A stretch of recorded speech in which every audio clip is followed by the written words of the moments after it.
welcome back to the Dynamic Lifestyle Podcast. We are here with our guest, Mike Samuels, all the way from the UK. Mike, how are you doing today? I'm very good. Cheers, guys. How are you? Doing very well, man. Can't complain.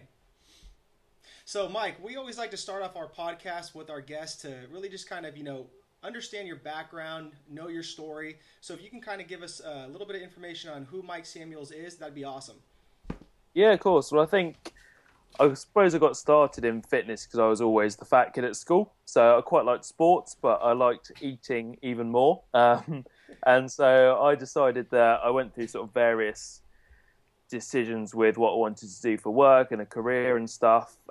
Eventually decided that I kind of fancied doing fitness type things. So started out as a personal trainer. I worked in a gym in London for about 18 months after I qualified. Then went out and did it on my own. So I used to train clients in their own home. So I'd go around to them, I'd take some kit with me. Did that for about 4 or 5 years and really enjoyed it. I then kind of thought that I wanted to do a bit more, so I started doing online training. And then now that's that and writing are my main two things I do, and still do a bit of one-on-one PT as well. But yeah, that's kind of me, sort of from, like I said, fat kid who just liked playing sports to online coach and writer.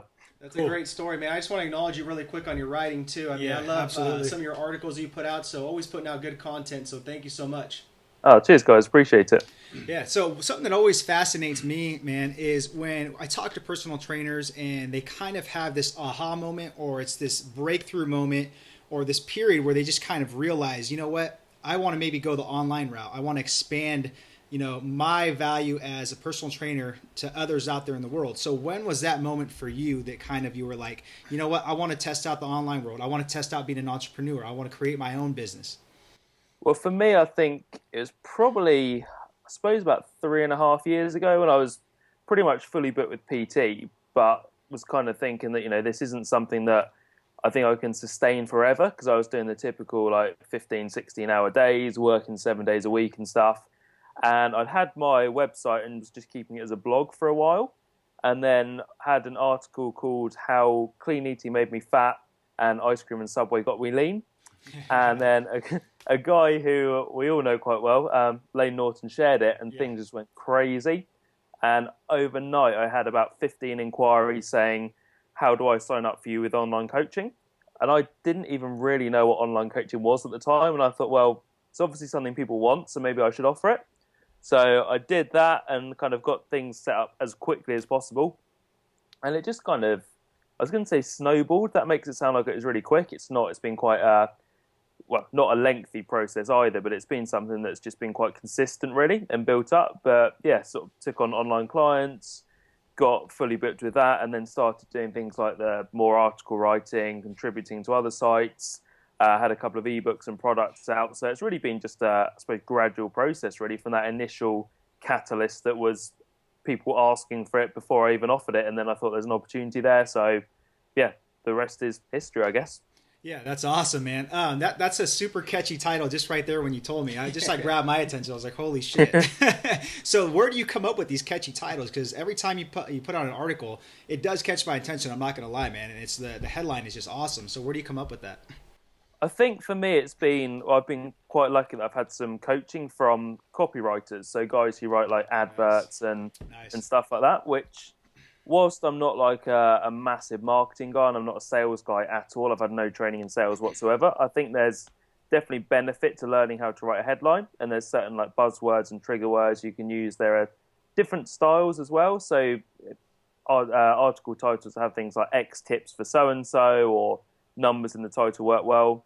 Same as things that kind of play on different words, use things that are going to grab people's attention. So to me, it's kind of good to have a title that really does almost I like to think of it as, if I saw a title and I was on my way out the door and I had to go somewhere, what sort of title would make me be late for my appointment, because I'd have to go and click and read it. So to me, that's a big thing, that the content of your article obviously has to be amazing as well and factually correct. But if you can have some kind of, I wouldn't say clickbaity title, but something that really, really makes people want to click it and then see what's inside, I think that's hugely important. It doesn't matter how good the content is. If people aren't reading it, it doesn't really matter. Yeah, I agree 100%, man. And that's the thing. It's like people don't realize it's like you have this article that has a lot of great information in it, and you know in your heart that it could deliver a ton of value to somebody, right? So that I'm the same way. I'm going to do whatever it takes as far as getting that headline out there to make somebody open that, because I know the value and the content's good, right? And what pisses me off sometimes, I see like these other like evidence-based like bigger name guys where they'll kind of bash like headlines or something like that, and it just like, you know, it just kind of rubs me off the wrong way. But they don't really understand though, you know, that this is good content, and it's like, who gives a shit what the headline is? You know what I mean? It's just the content that you're delivering and upping people's value. Yeah, I completely agree, and I know that a couple of years ago, and I did start playing around with headlines and looking at some marketing stuff. There are a lot of people who did kind of slate me for it, which is, I suppose, is their prerogative. But at the same time, you think, actually, I'd rather have a headline that some people in, as you say, the evidence-based crowd thought, oh, that's a bit like it's kind of clickbait, it's a bit too marketing, but have kind of double the amount of people actually read it and get some value from it. And so that's kind of the way I go. That I think. I want people to open it and read it and get something from it. I'm not trying to do something to impress peers, really. Right. Yeah, 100%, man. I like it. Okay, so you're a writer, you're a coach, you're a competitor, and you're an entrepreneur. Okay, so and a personal trainer. So how do you balance all this stuff out? I think having a schedule is quite important. So, well, for one thing, I enjoy everything that I do, which I think is a big factor in it as well. You know, probably none of us in the fitness industry would do it with the hours that it takes and the hard work if we didn't enjoy it. So that's the main thing. I'd also say balancing my time and having like a routine and a set structure that I do things. So sort of online stuff, I tend to do it all within like online coaching all comes within kind of a 2-hour window in the day. That's usually sort of mid-afternoon. I tend to do my creative stuff first thing in the morning and late at night as well. For the bit of one-on-one PT that I still do, that's all in the morning. So it's kind of 8:30 till 10:30, just gets out of the way and gets it done. And then also, I suppose, it sounds a bit regimented, but kind of planning in fun stuff to do and things that aren't work as well. Yeah. So I think if you've got that to look forward to, then it makes you work harder. And one thing that I've done a lot recently is probably saying no to more stuff and not just doing things because they're maybe easy tasks to do, but everything I do, I try and think, will this take me closer to where I want to be eventually? And that's helped with actually cutting probably like 5 or 6 hours of time from my week that I was wasting on stuff that didn't really matter in the grand scheme of things. Yeah, I like that. And then one thing that stands out is you said that you kind of make time for the fun things to do. So that's really important to me too. And it's taken me a while to figure that out as an entrepreneur, because, you know, when we think of like having fun, we're wasting time or something. You know, we're doing stuff we could be more productive. But at the end of the day, it's like if you're an entrepreneur and you've built this lifestyle where you have this luxury to spend time and do the things that you enjoy, it's like you have to focus on that and balance that out and give yourself that happiness and joy. And, you know, you created that, so you have to go out and actually do it. So for myself, I created a list of like maybe 100 different things to do around, you know, Southern California, because there's a lot to do out here. So every time I'm bored or something, I go look at that list and I keep trying to chip away at it. So I really like how you said that. Yeah, 100%. I think it's one of those things that I'm not very good at just sitting around and doing nothing. I have to have something to do. Mm-hmm. And if I do just, you know, if I don't have that planned in, I'll probably just end up working more, which isn't healthy in the long run if you're always working. So for me, it's the case of, you know, making sure you maybe, you know, try and have dinner out once a week with the girlfriend, maybe try and visit a new coffee shop once a week, go and see a movie once a week, stuff like that. So it's, again, planned like everything else, really. Gotcha. Yeah. Okay, so I know you touched a little bit on kind of like what your day looks like and stuff like that. You know, what fascinates me is an entrepreneur's schedule, kind of how he, makes blocks for certain times. His first 60 to 120 minutes of the day, and then his wind down routine. Okay, so that really fascinates me. I know what fascinates Eric's is going to go shop for women's clothes, but what fascinates me is what I'm talking about. So what do you do the first 60 to 120 minutes of the day, and then run us through what a perfect day looks like, and then after that, your wind down routine. Well, I'd usually get up at about sort of 5:30, 5:45. I just tend to naturally wake up around then anyway. Always head to Starbucks first thing as well. Starbucks near me opens at 6, so I tend to be like the first guy through the door. And that's just because that's kind of my work zone. So at home, I'm not very good at doing that much work. I'll do a bit, but I'm not great at it. Whereas if I'm out of the house, I'm a lot better. So I head to Starbucks, sit in there for a couple of hours, have a couple of coffees, just get my mainly kind of creative stuff done. So it'll be writing emails, be blogging, doing articles for people, things like that. Then most mornings I have a couple of PT clients, and they're just 8:30 through till 10:30. Then after that, it'll be head to the gym. So I train 5 or 6 days a week, depending on what my schedule's like. Okay. And so I suppose the middle of the day is kind of my downtime. So I regard gym time as kind of work, kind of downtime, and then tend to get home, have some lunch, just chill out for an hour, watch some TV, just generally do nothing really. I think that was one of the things that I found is that I'm just generally not that productive in the middle of the day. So I don't try and do anything then because I know that if I do, I'm not going to do it that well. So I have some downtime till about 3 o'clock. Then I'll probably do a bit more work, maybe kind of 2 hours or so.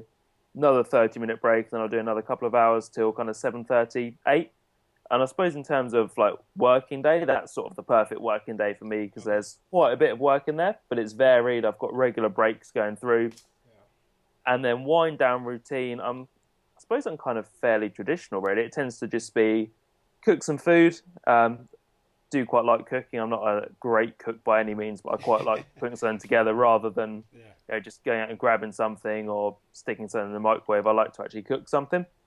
And so I'll sit down with the girlfriend, we'll eat that. We'll generally maybe watch some TV, but usually we don't just watch kind of crappy generic TV. We'll try and watch a movie, or we'll find something that we actually want to sit down and watch. Maybe a documentary, maybe a series, but we don't tend to watch talent shows and things like that. And then sometimes I read before bed, but usually I just kind of hit the sheets and I'm out like a light. So I tend to be in bed by about 10:30.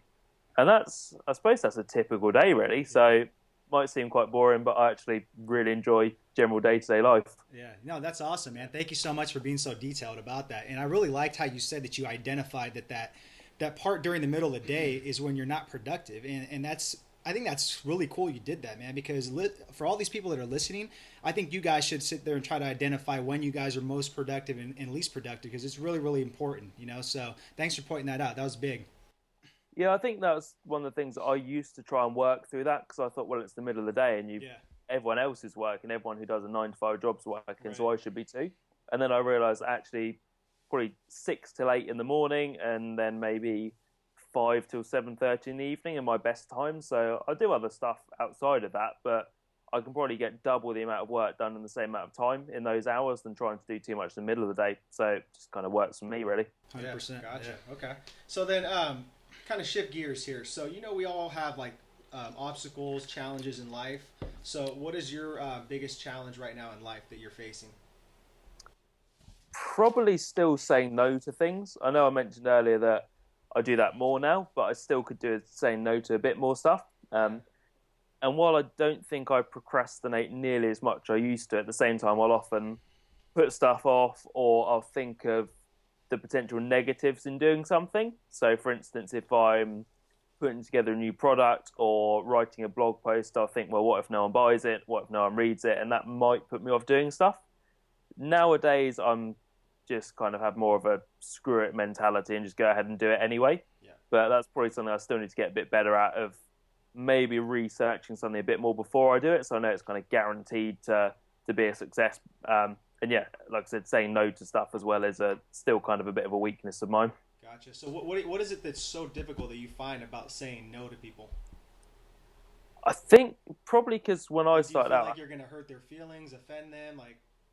Yeah, pretty much. Yeah, I'm often concerned about if I do annoy people by saying no, and I think for the fact that I had a lot of help on the way up myself as well, and a lot of people I really admired helped me completely for free. Yeah. So I suppose I've got an unwritten policy that I'll always help people out once or twice, and obviously I suppose you guys know if people tend to keep asking and asking and asking and never doing what you say, then it's probably a case they just like asking questions and they really want to know an answer. So I'm getting better at not feeling like I have to answer everything, but I still like to try and help people out as much as possible. Gotcha. Yeah. Awesome. Right. Okay, so to kind of piggyback on that question, what would you say is missing right now in your life? So kind of a deeper question. I think probably someone to keep me organized, because although I've got a structure and a schedule and I'm better than I used to be, at the same time I'm still prone to getting bored doing a certain task, and I'll go to something else, then back to something else, and before you know it, the day's gone and you've not really done that much on anything.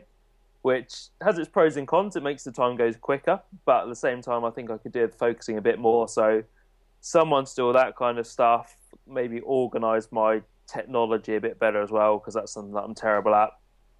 Organise my accounts. So generally, I'm just really bad at organisation. I'm quite good at having ideas and doing stuff, but ask me to organise anything, and I'm terrible. So yeah, some sort of PA might be quite nice, and just someone to give me a kick to do things occasionally. Yeah, I was gonna say an assistant, virtual assistant, maybe a project manager, something like that. Yeah, I'm thinking of some sort of virtual assistant. I've got a few people telling me how brilliant theirs are, so I'm thinking I Yeah, might have to do that. but just make sure she's not hot so the girlfriend doesn't get mad. That is a very good point. I'll make sure I consider that. All right, Mike. So, as an entrepreneur, what is the best advice you have gotten, and from who?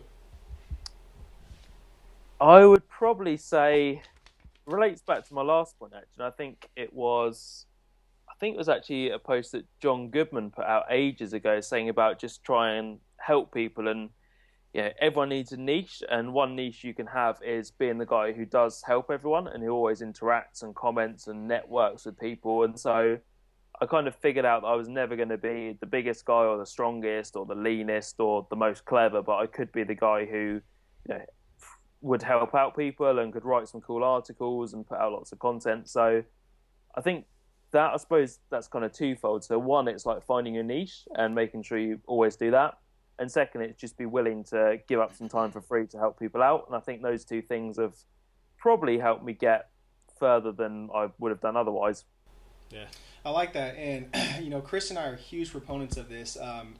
We call it, identifying our identity, and then understanding what your calling in life is. So you clearly did that, and you stated that, and I think that's awesome. Like Chris and I can resonate with that. We knew we weren't going to be the biggest, strongest guys, like the best bodybuilders, all this stuff. I mean, we're injury prone guys, so we know what our what our weaknesses are and what our strengths are. So we try to capitalize on that. So I mean, I like that how you mentioned that.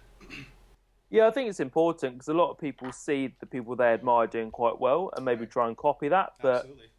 there's only ever going to be one Alan Aragon or one Lane Norton, Yeah. and there are similar people as well. And if you are like an amazing squatter with a PhD and whatever, then your audience is going to be the same and your content's going to be similar. So kind of use that as inspiration. But at the same time, if you're not doing the same kind of things, then you need your own audience. So yeah, I think it's pretty important. Yeah, 100%. All right, so we talked about earlier that you're a writer, you're an online coach, you're an entrepreneur, you're a personal trainer.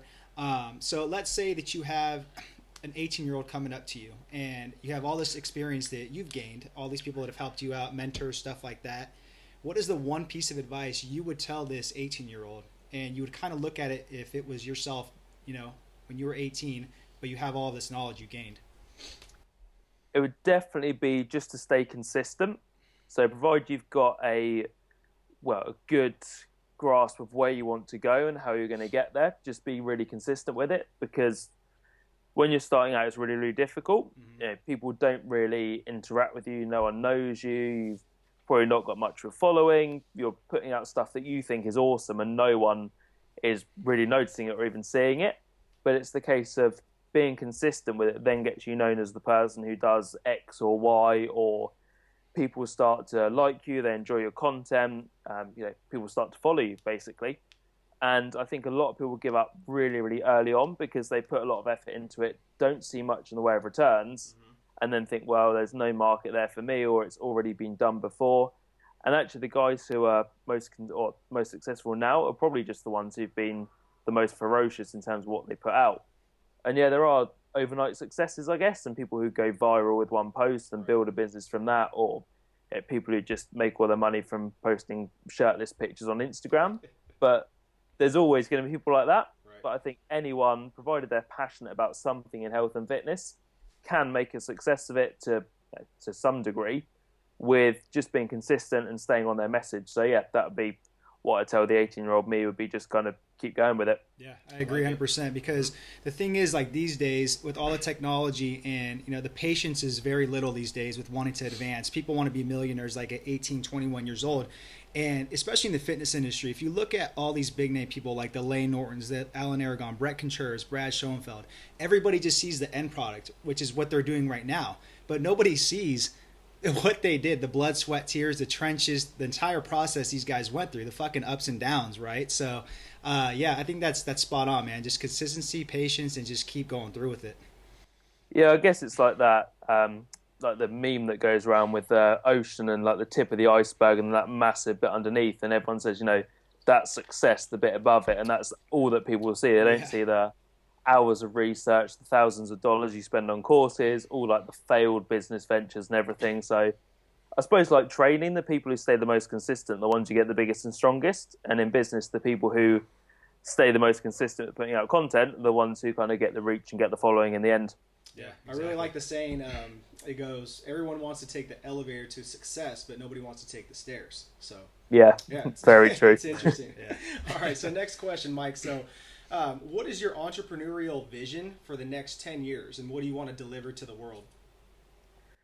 For me, it's a good question, actually. I suppose I just like to get the idea that having a good body and staying in shape is something that everyone can do. Right. So, and just make it simple for people, really make it easy, and stop people from buying into fads and potentially harming their body by doing stupid diets and loads of exercise and having yo-yoing back and forth and wasting money on stuff they don't need to, really. So I suppose that's like the message I'd like to get out there.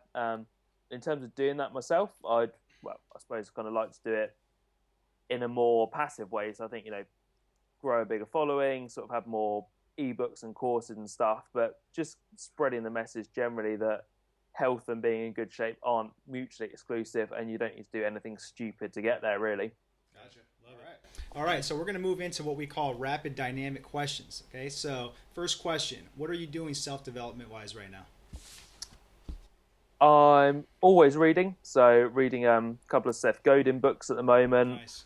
I've just signed up for a kind of copywriting marketing course that I'm doing, and that'll be kind of taking up a few hours time of every week. So yeah, probably those two things are the main things at the moment. Nice. I'm a huge fan of Seth Godin too, so I like his stuff.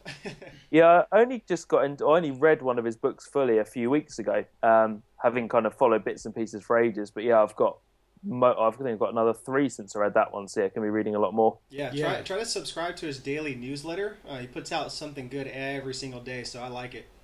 Nice, I'll get on it. Yeah, and then he got interviewed by Tim Ferriss. I don't know if you know who Tim Ferriss is.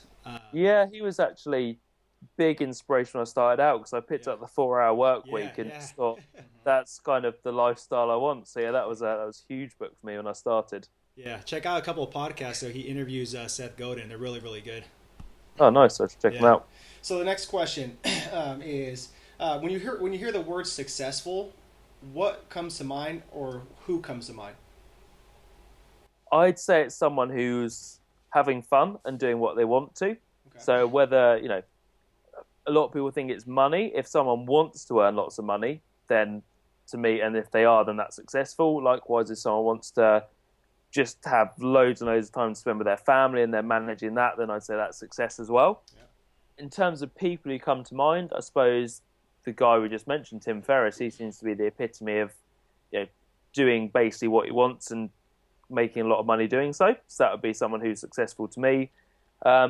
Likewise, a lot of other guys in the fitness industry, I follow Nate Green, and he seems to just live a really cool life, traveling around the world, blogging, writing, kind of not really putting that much time into his work, but doing what he does really, really well and having fun at the same time. So to me, it's not about money. It's about probably freedom and enjoying it. Yeah. And his name was? Nate Green. Nate Green? Nate Green, yeah. Gotcha. Okay. Cool.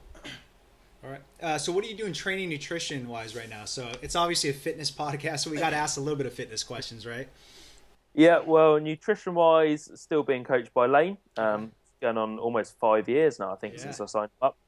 So that's really good. I competed last July and actually have been kind of putting macros up constantly since then. Obviously, fairly gradually, but still kind of eating a lot. or a lot for me anyway, about 3,500 calories at the moment, approaching the 450 grams of carbs a day mark, which is quite nice. So I can't complain at that. And then training wise, I actually hired a one-on-one personal trainer about a year ago. There's a guy at my gym who's really accomplished powerlifter. He's got a couple of British records at the moment. And so I've been having training done by him, which is kind of completely different. He's quite influenced by stuff like Westside, by Mike Teixeira, by that kind of thing. But he puts my programming together now. I have one session a week with him. And so, yeah, train 5, sometimes 6 days a week. If one of the other days I'm a bit pushed for time, I'll split one of the lower body sessions into 2 different workouts. But yeah, typical training time per week is probably about 7 to 8 hours at the moment. Yeah. Okay. Nice, man. So what do you like to do for fun and no holding back? I'm actually it probably sounds quite boring. I like going for walks. Basically, my hobbies resemble that of probably a 70-year-old man. So I like going for walks. Going for food with the girlfriend as well is good fun. We try and do things like go to local independent coffee shops. We both really like our coffee.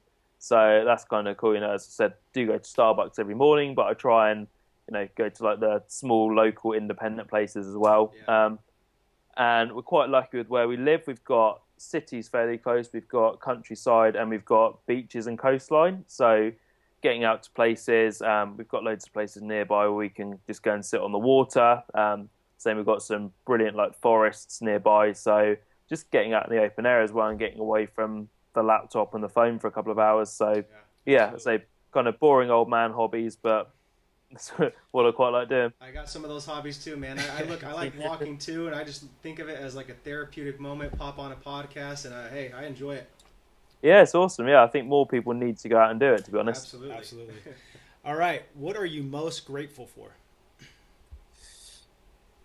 It's probably going to sound cliche, but my health. I mean, I've never really been in a place where I couldn't work, I couldn't train. I've never felt, I suppose I'm sort of tempting fate slightly, but never felt, like I couldn't get out of bed in the morning. So that's something that, again, has allowed me to be consistent. And, I've always sort of had quite a positive outlook on life. And I think that's probably, maybe something that some people have more than others. And for me, I've always been just naturally very chilled out and relaxed. So I'm quite grateful that I wasn't born as someone who has a tendency to get stressed easily. Yeah, and that's the thing, man. People don't understand how big health is. We're huge on the 4 pillars of life: health, wealth, love, and happiness. And it's like, if you don't have health, how do you get the other 3 pillars in life? So it's pretty important. Yeah. All right, Mike. So Chris and I are, almost going to release our new book. It's called The New Era of Fitness. My question is, do you believe that we live in a new era of fitness, and why? I'd say we do. I think now a lot more of the professionals that I see coming through and kind of making it big in the industry have solid backgrounds. They've got sensible practices that they promote, and there's always going to be people who do love their fads and will sell supplements above anything else and will promote an extreme approach. But generally, I think, although maybe the standard of personal training qualifications initially, certainly here in the UK, isn't getting much higher, I think continuing education for fitness professionals is getting a lot bigger priority now, and a lot more fit pros are looking to invest in their education and train clients in sensible ways. So to me, I think we are in a new era, and I think it's certainly looking on the up from what it was maybe 5 or 10 years ago at least. Yeah, I like 100%. All right, Mike. So the last question we have for you is, what does it mean to you to live a dynamic lifestyle? I guess one that, again, relating back to that word, freedom and enjoyment, and actually being able to kind of bring it hard when you've got to work, but at the same time enjoying that work, but being able to kind of grind out and stay consistent. But at the same time, being able to switch off and have fun, completely chill out, and realizing that work isn't everything, that fitness isn't everything, and that having a 6-pack and being strong isn't everything either. They are things that kind of matter, and they probably do make you happy to a degree. But at the same time, you've got to have, like you said, a mix of everything and be healthy and be happy and have people around you that you love and get on with, and all that stuff as well. Right. Well said. So where can our listeners find you and your work? Best place is probably either my website and blog, which is healthylivingheavylifting.com, or just add me on Facebook, Mike Samuels, or the Facebook page obviously is Healthy Living Heavy Lifting. But yeah, if anyone wants to get in touch, please do, and I'll help with whatever I can. Awesome. All right, Mike, before we let you go, man, I just want to personally acknowledge you, and I know this is coming from Eric too. We're twins. We think the same. We ask the same questions. So I want to acknowledge you. It's been about 4 or 5 years since we've known you, followed your work, and I just want to say thanks for putting out all the information you put out. I know we have a lot of clients, even our followers, that follow your work. So thanks for putting out the work, the evidence-based approach, trying to bridge the gap between science application and just everything you're doing right now. Just keep up the good work. You're doing a great job. And also, awesome. Also, thank you for taking the time to do this podcast with us today. Appreciate it. No, that's all right. That's fun on both fronts. I've loved doing the podcast. Always like kind of talking. Really, I do like the sound of my own voice a bit. And yeah, on the first one again, yeah. Likewise, back at you guys. I know you put out a lot of content and put so much time into it, and we all kind of, I suppose, do our bit and get stuff out for free to help people. Yeah. So yeah, really appreciate the kind words, and back at you. Keep doing what you do. Thank you. Thanks, man. Much appreciated. All right, Mike. So we'll let you go right now. Have an awesome day, and we'll talk soon. Cheers, guys. And you. Thanks, guys, for tuning in to our video. We really, really appreciate it. And before you guys go, make sure to subscribe below to our newsletter so you guys can get our free and new book, The 4 Pillars of Becoming Dynamic Within Fitness.